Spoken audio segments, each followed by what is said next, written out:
Good morning, students. Today we will discuss theorem number 8.20. A metric space is compact if and only if it has Bolzano-Weierstrass property.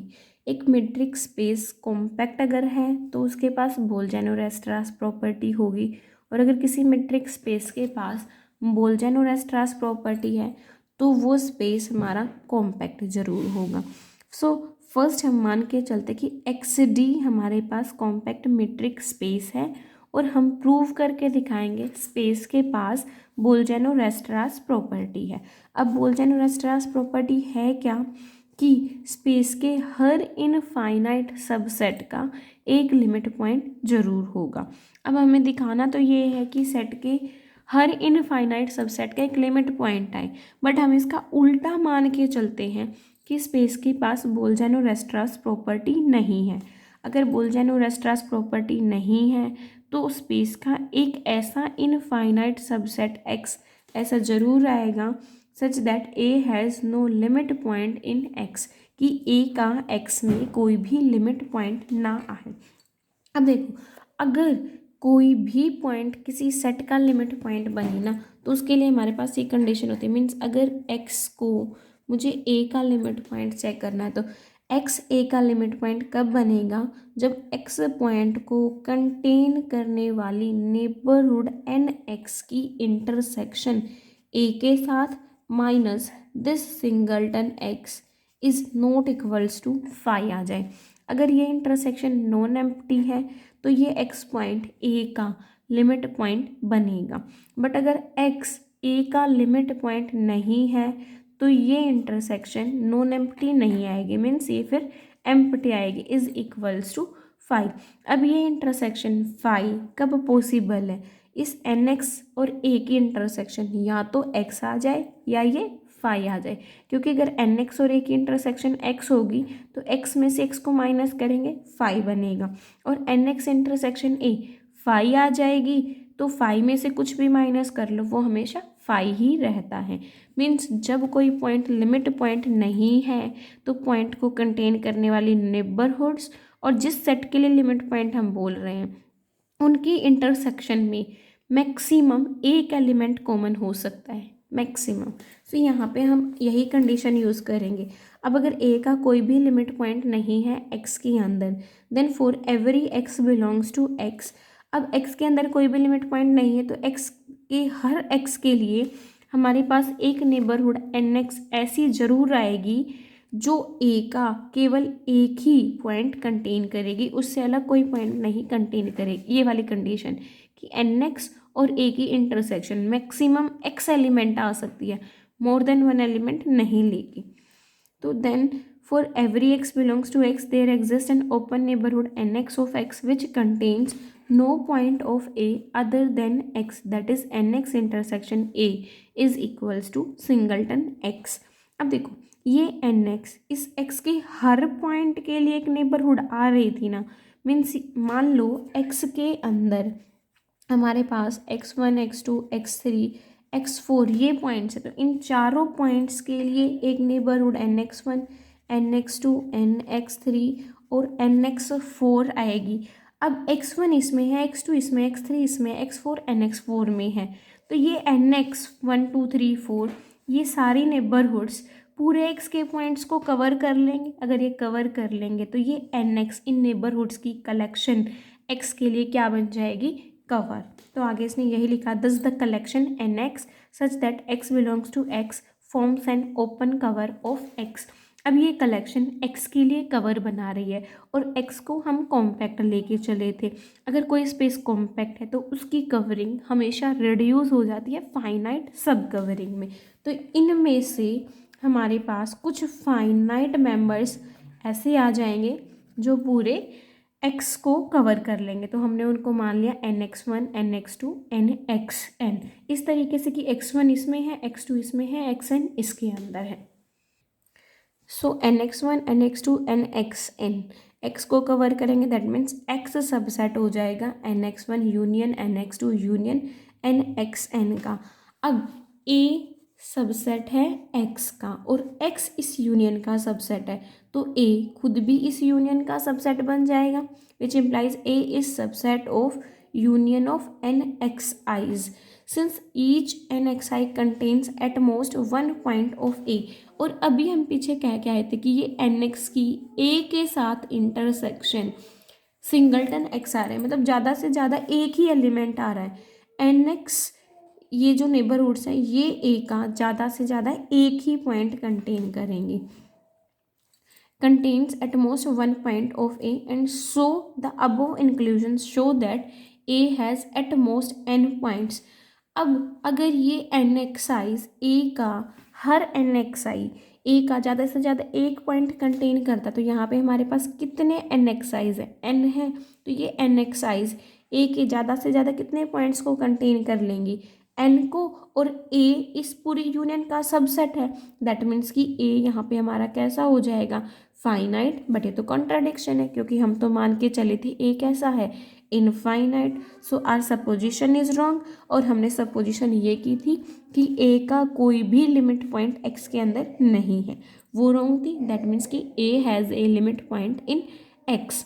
अब इसके converse part में हम ये लेके चलेंगे कि हमारे स्पेस के पास बोल्जेनो-रेस्ट्रास प्रॉपर्टी है और हम स्पेस को कॉम्पैक्ट मैट्रिक स्पेस प्रूव करेंगे।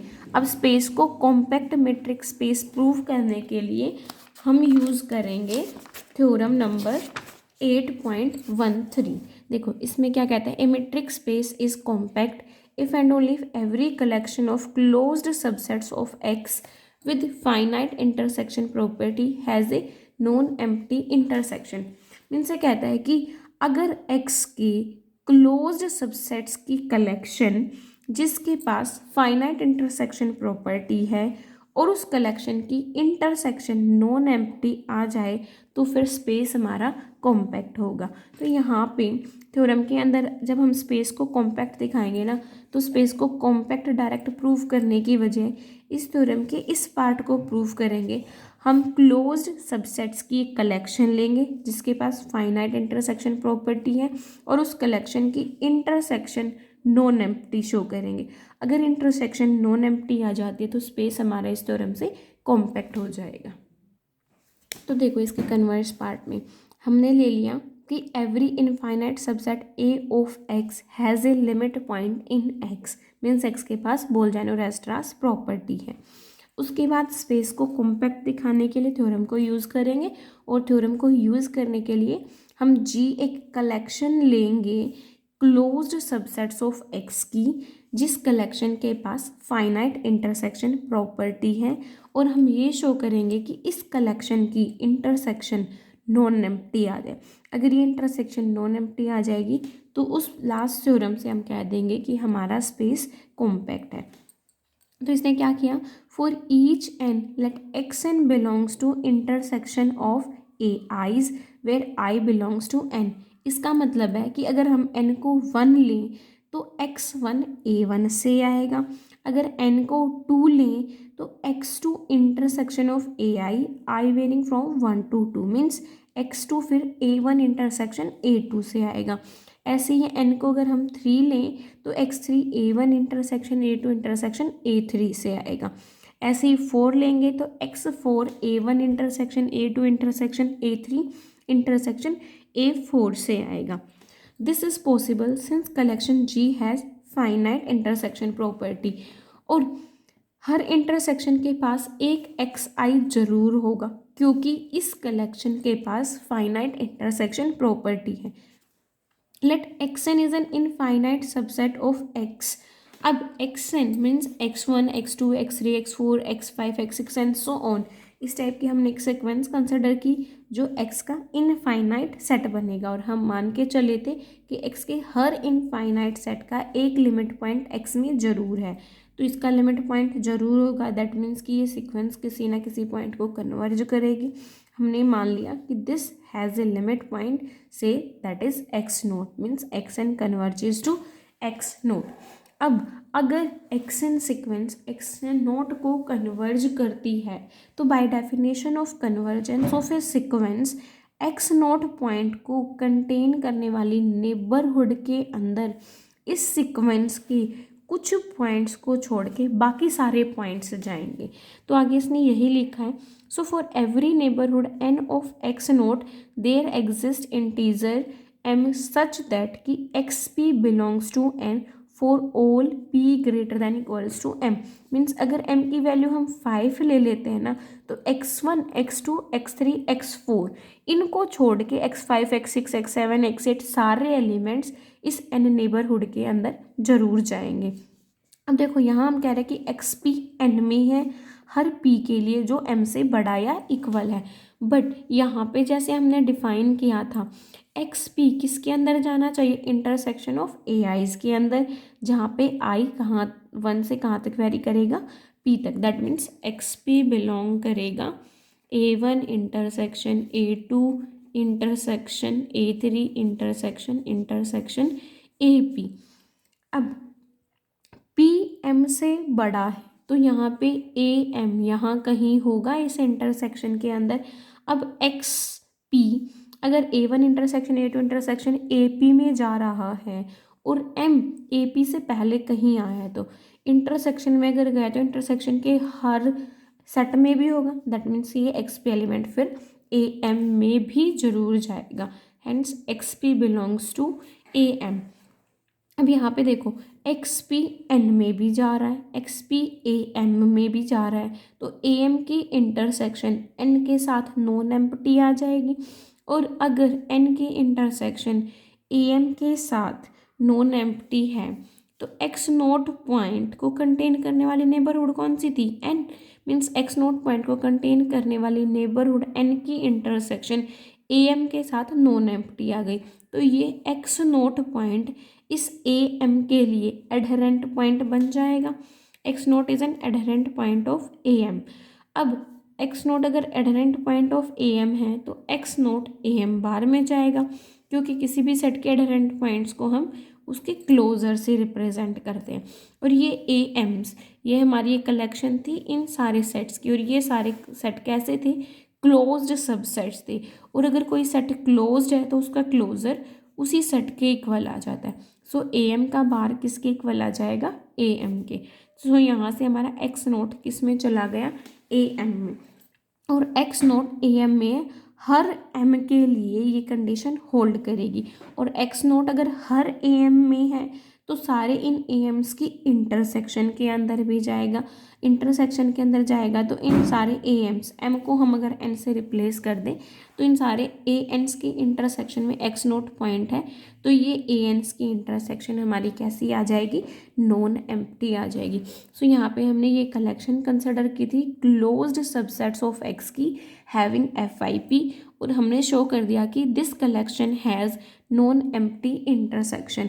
और अगर close subsets having FIP has a non-empty intersection then the space is compact। तो यहाँ से हमारा स्पेस कैसा आ जाएगा, कॉम्पैक्ट।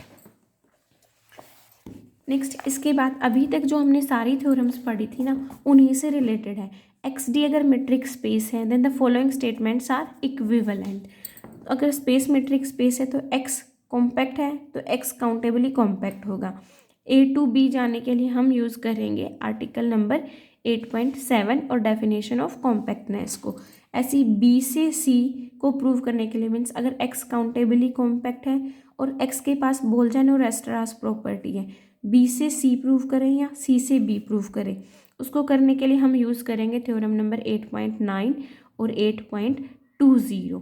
इसके बाद नेक्स्ट आएंगे C से D पर कि X के पास अगर बोल्जन और रेस्ट्रास प्रॉपर्टी है और हमें प्रूव करना है कि X सिक्वेंशियली कॉम्पैक्ट है, या फिर X अगर सिक्वेंशियली कॉम्पैक्ट है तो हम प्रूव करेंगे X के पास बोल्जन और रेस्ट्रास प्रॉपर्टी है। तो C की D के साथ बोथ साइडेड इम्प्लीफिकेशन के लिए हम यूज़ करेंगे थ्योरम 8.8। ऐसे ही D से E और E से F के लिए हम 8.17 और 113 थ्योरम्स को करेंगे। आप यहाँ तक पढ़ के देखना इन थ्योरम्स को।